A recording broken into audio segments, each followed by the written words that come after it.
शिव पुराण रुद्र संहिता तृतीय खंड 20वां अध्याय। शिवजी के बिछोह से पार्वती का शोक। ब्रह्मा जी कहते हैं, नारद, जब भगवान शिव ने अपना तीसरा नेत्र खोलकर उसकी अग्नि से कामदेव को भस्म कर दिया, तब मैंने उस क्रोधाग्नि से भयभीत देवताओं सहित सभी प्राणियों को भय से मुक्त कराने के लिए उस अग्नि को शिवजी की आज्ञा से पकड़ लिया और उसे लेकर मैं समुद्र तट की ओर चल पड़ा। समुद्र को उस क्रोधाग्नि को सौंपकर मैं वापस अपने धाम लौट गया। तब पूरा जगत भयमुक्त होकर पहले की भांति प्रसन्न हो गया। नारद जी ने ब्रह्मा जी से पूछा, हे दयानिधे, आप मुझे यह बताइए कि कामदेव के भस्म हो जाने पर पार्वती देवी ने क्या किया? वे अपनी सखियों के साथ कहाँ गई? हे प्रभु, कृपया मुझे इस बारे में भी बताइए। नारद जी के यह वचन सुनकर ब्रह्मा जी बोले, भगवान शंकर के तीसरे नेत्र से उत्पन्न अग्नि ने जब कामदेव को जलाकर भस्म कर दिया, तब पूरा आकाश गूंजने लगा। यह दृश्य देखकर देवी पार्वती और उनकी सखियां डरकर अपने घर को चली गईं। वहां पहुंचकर पार्वती जी ने सारा हाल अपने माता पिता को बताया, जिसे सुनकर उन्हें बड़ा आश्चर्य हुआ। अपनी पुत्री को विलह देखकर हिमालय को बहुत दुख हुआ। हिमालय ने अपनी पुत्री पार्वती के आंसुओं को पोंछकर कहा, पार्वती, डरो मत और रो मत। तब हिमालय ने अपनी पुत्री को अनेकों प्रकार से सांत्वना दी। कामदेव को भस्म करने के उपरांत शिवजी वहां से अंतर्धान हुए। तब शिवजी को वहां न पाकर पार्वती अत्यंत व्याकुल हो गई। उनकी नींद और चैन जाते रहे। वे दुखी और बेचैन रहने लगी। उन्हें कहीं भी सुख शांति का अनुभव नहीं होता था। तब उन्हें अपने रूप के प्रति भी शंका होती थी। पार्वती सोचती थी, क्यों मैंने अपनी सखियों द्वारा समझाने पर भी कभी ध्यान नहीं दिया।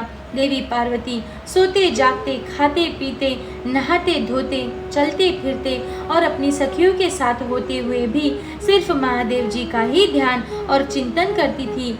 इस प्रकार उनका मन शिवजी के बिछोह की वेदना सहन नहीं कर पा रहा था। वे शारीरिक रूप से अपने पिता के घर और हृदय से भगवान शंकर के पास रहती थी। शोक में डूबी पार्वती बार बार मूर्छित हो जाती थी। इससे गिरिराज, हिमालय और उनकी पत्नी मैना बहुत दुखी रहती थी। वे पार्वती को समझाने की बहुत कोशिश करते थे, परंतु पार्वती का ध्यान शिवजी की ओर से जरा भी नहीं हटता था।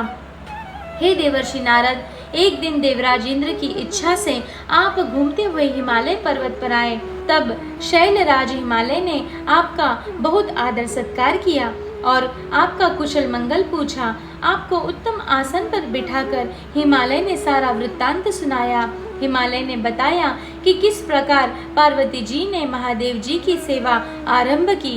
इसके बाद अपनी पुत्री के शिव पूजन से लेकर कामदेव के भस्म होने तक सारी कथा आपको सुनाई। यह सब सुनकर आपने गिरिराज हिमालय से कहा कि आप भगवान शिव का भजन करें। तत्पश्चात हिमालय से विदा लेकर आप एकांत में गुमसुम बैठी देवी पार्वती के पास आ गए। तब उनका हित करने की इच्छा से आपने उन्हें इस प्रकार सत्य वचन कहे। आपने कहा, हे पार्वती, तुम मेरी बातें ध्यानपूर्वक सुनो। तुम्हारी यह दशा देखकर ही मैं तुमसे यह बात कह रहा हूँ। तुमने हिमालय पर्वत पर पधारे महादेव जी की सेवा की, परंतु तुम्हारे मन में कहीं न कहीं अहंकार का वास हो गया था। शिव भक्त वत्सल है। वे अपने भक्तों पर सदैव अपनी कृपा दृष्टि बनाए रखते हैं। वे विरक्त और महायोगी है। तुम्हारे अंदर उत्पन्न हुए अभिमान को तोड़ने के लिए ही सदाशिव ने ऐसा किया है। अंत तुम उन्हें तपस्या द्वारा प्रसन्न करने का प्रयत्न करो। तुम चिरकाल तक उत्तम भक्ति भाव से उनकी तपस्या करो। तुम्हारी तपस्या से प्रसन्न होकर महादेव जी निश्चय ही तुम्हें अपनी सहधर्मिणी बनना स्वीकार करेंगे। यही शिव जी को पति रूप में प्राप्त करने का एकमात्र साधन है। हे नारद, आपकी यह बात सुनकर देवी शिवा हर्षित होते हुए इस प्रकार बोली, हे मुनि श्रेष्ठ, आप सब कुछ जानने वाले तथा इस जगत का उपकार करने वाले हैं। अंत आप शिवजी की आराधना के लिए मुझे कोई मंत्र प्रदान करें। तब आपने पार्वती को पंचाक्षर शिव मंत्र ओम नमः शिवाय का विधि पूर्वक उपदेश किया। इसके प्रभाव का वर्णन करते हुए आपने कहा, यह मंत्र सब मंत्रों का राजा है और सभी कामनाओं को पूरा करने वाला है। यह मंत्र भगवान शिव को बहुत प्रिय है। यह साधक को भोग और मोक्ष प्रदान करने वाला है। इस पंचाक्षर मंत्र का विधि पूर्वक व नियम पूर्वक जाप करने से शिव जी के साक्षात दर्शन होते हैं। देवी, इस मंत्र का विधि पूर्वक जाप करने से तुम्हारे आराध्य देव करुणा निदान भगवान शिव शीघ्र ही तुम्हारे समक्ष प्रकट हो जाएंगे। अंत तुम शुद्ध हृदय से शिव जी के चरणों का चिंतन करती हुई इस महामंत्र का जाप करो। इससे तुम्हारे आराध्य देव संतुष्ट होकर तुम्हें दर्शन देंगे। अब देवी पार्वती, तुम इस मंत्र को जपते हुए शिव जी की तपस्या करो। इससे महादेव जी वश में हो जाते हैं। उत्तम भाव से की गई तपस्या से ही मनोवांछित फलों की प्राप्ति होती है।